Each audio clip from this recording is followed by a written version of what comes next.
Good morning, students. How are you? All are fine?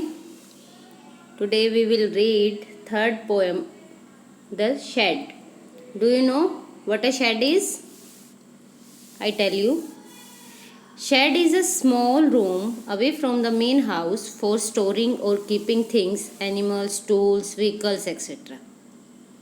To shed जो है बेटा एक अलग से रूम होता है मेन हाउस से अलग। इसमें हम एनिमल्स को भी रख सकते हैं, टूल्स को भी और व्हीकल्स को भी।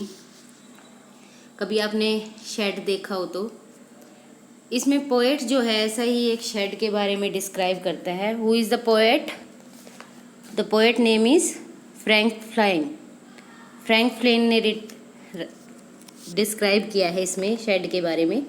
There is a shed at the bottom of our garden with the spider's web hanging across the door. The hinges are rusty and creak in the wind. When I am in bed, I lie and I listen. I will open that door one day. The narrator talks about a shed which is at one end of his garden. इसमें narrator क्या बता रहा है बेटा? Speaker है जो कि वहाँ उनके गार्डन के पास जो है एक क्या है? शेड है. The shed is seldom used at its door remains locked. उसका जो डोर है वो हमेशा लॉक रहता है, इसलिए वहाँ पर क्या हो गया है? स्पाइडर का वेब बन गया है, डोर पे लटका हुआ है. The hinge are rusty. Hinge क्या होते हैं? जो डोर को सपोर्ट देते हैं बेटा नीचे से, उन्हें बोलते हैं हिंज. वो रस्ट क्या होता है? जंग लगे हुए हैं. Creek in the wind. जैसे हवा चलती है दरवाज़ा हिलता है तो उसमें से चर चर की आवाज़ साउंड आने लग जाती है. When I am in bed. आई कौन है इसमें? पोएट. पोएट कहता है कि जब मैं बेड पे होता हूँ, लेटा होता हूँ, तो उस आवाज़ को सुनता हूँ तो क्या सोचता हूँ? I will open that door one day, कि मैं उस डोर को कभी ना कभी ओपन करूँगा. फिर वो और बताता है उसके बारे में. There is a dusty old window around at the side with 3 crack panes of glass. उसकी विंडो भी कैसी है? बहुत पुरानी है, ओल्ड है और फुल ऑफ डस्ट है, डस्टी है एक साइड से बिल्कुल. With 3 cracks panes of glass. और उसकी जो पेन्स क्या होते हैं बेटा? खिड़की के जो शीशे हैं उनमें क्या हुआ है? क्रैक आया हुआ है. I often think there is someone staring at me. उसे क्या लगता है? पोएट को, या स्पीकर कह सकते हैं आप, नरेटर कह सकते हैं, उसे क्या लगता है कि कोई उसकी तरफ, स्टेयरिंग क्या होता है? घूरना. उसको कोई घूर रहा है वहाँ से. ईच टाइम दैट आई पास. जब भी वो शेड के पास से गुजरता है. I will pep through that window one day. वो क्या कहता है कि मैं एक दिन इसके अंदर झाँकूंगा, क्योंकि नरेटर जो है बहुत क्यूरियस है. वो उसके बारे में जानना चाहता है कि क्या है उसके अंदर. विंडो से झाँकना चाहता है और कभी उसको शेड के अंदर जाकर देखना चाहता है.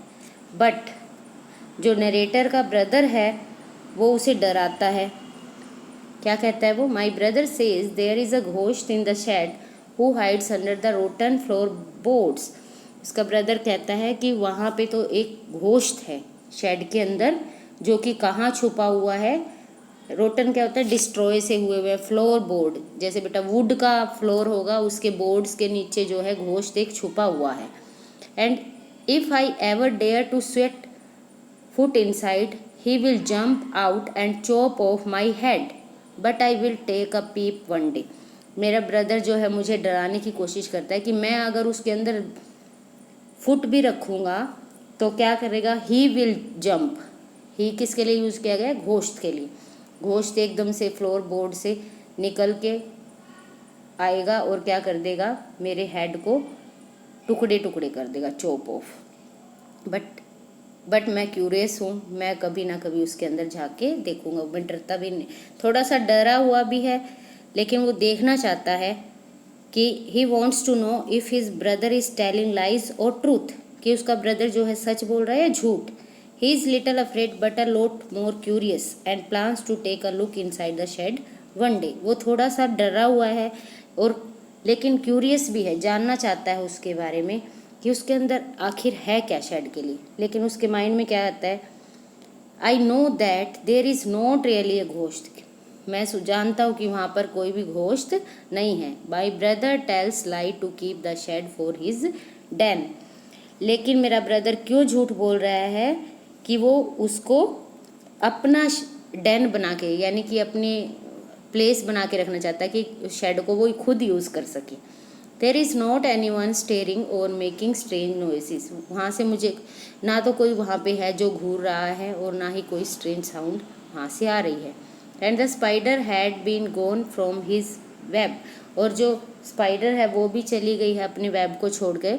Since I don't know when I will go in to that shed one day soon but not just yet. वो कहता है कि मैं कभी ना कभी उसके अंदर ज़रूर जाऊँगा, लेकिन अभी नहीं जा रहा हूँ। बेटा you have to learn poem name and poet's name. What is the name of the poem? Shed, the shed, and the poet of this poem is Frank Flynn. Now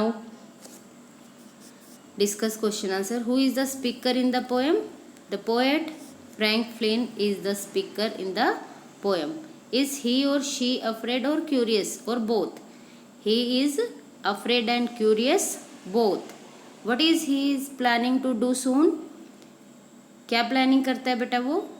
He will peep through the window, या फिर he will go into that shed one day but not just yet. उसे क्या पता चल रहा है? अभी तो वो डरा हुआ है थोड़ा सा, और फिर लेकिन क्यूरियस है, वो जाना चाहता है, अभी नहीं कभी फिर। बेटा you have to revise this poem and there is rhyming scheme. I tell you rhyming scheme क्या है बेटा? Garden, door, wind, listen, day. कोई पोएम में आपको राइमिंग स्कीम दिखाई दे रही है? इसमें गार्डन, लिसन की मिल रही है, ए बी सी ए, ये बन रही है बेटा इसकी राइमिंग स्कीम। क्लियर है? नेक्स्ट है साइड, ग्लास, मी, पास। इसमें बन रही है बेटा A B C B D rhyming scheme. Okay, set foot का मतलब क्या होता है बेटा इसमें? What is the meaning of set foot? Set foot means to march ahead, उसमें पैर रखना, आगे जाना। और इसमें क्या है बेटा? सून। शेड किसके लिए यूज़ किया गया है? नाउन के लिए। सून किसके लिए यूज़ किया गया है? एडवर्ब के लिए। I hope you have understood the poem. Okay, let's revise again. यहाँ पे एक शेड है बेटा, पोएट उसमें जाना चाहता है। वो कैसा है? हमेशा बंद रहता है, लॉक लगा रहता है उस पर। उसकी विंडो जो है, उसके ग्लासेस भी क्रैक हो चुके हैं, उसके डोर के हिंज जो है रस्टी हैं और हवा में चर की आवाज़ करते रहते हैं। और उसका ब्रदर जो है पोएट का, वो उसे डराता है कि वहाँ पे क्या है? घोस्ट है। लेकिन पोएट जो है चाहता है कि मैं कभी ना कभी उसके अंदर जाऊँ, क्योंकि उसका ब्रदर जो है उससे झूठ बोल रहा है। और लेकिन वो क्यूरियस भी है और डरा हुआ भी है। वो क्या कहता है कि मैं जाऊँगा ज़रूर, लेकिन अभी नहीं। ओके, अंडरस्टूड बेटा? I hope understood. Thank you. Have a nice day. Bye students.